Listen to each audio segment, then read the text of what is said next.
convoi, à la surprise générale, la délégation américaine serpente vers l'aéroport d'Islamabad.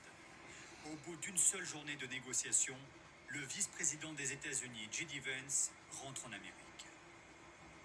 Un peu plus tôt, les traits tirés, il faisait cette déclaration lapidaire. Nous avons eu un certain nombre de discussions substantielles avec les Iraniens, c'est la bonne nouvelle. La mauvaise nouvelle, c'est que nous ne sommes pas parvenus à un accord. Et je pense que c'est une mauvaise nouvelle pour l'Iran, bien plus que pour les États-Unis. Ouais, mais on s'attendait à ça. Sans accord. Le ton est sec, et de son côté, la délégation iranienne décrit une atmosphère de suspicion et de méfiance. Mais une offre américaine dont aucun détail n'a fuité reste sur la table. Ce n'est donc peut-être pas la fin du processus diplomatique.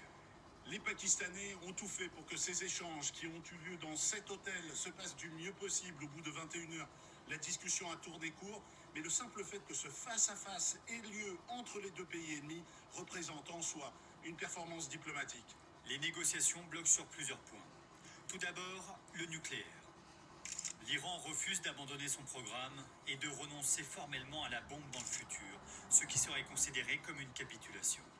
Autre point de crispation, le détroit d'Ormuz, toujours bloqué par l'Iran et par où transite 1/5 du pétrole mondial.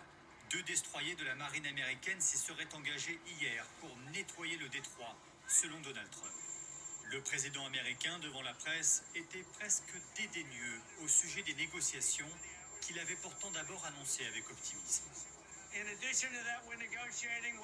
Que nous obtenions un accord ou non, cela m'est complètement égal.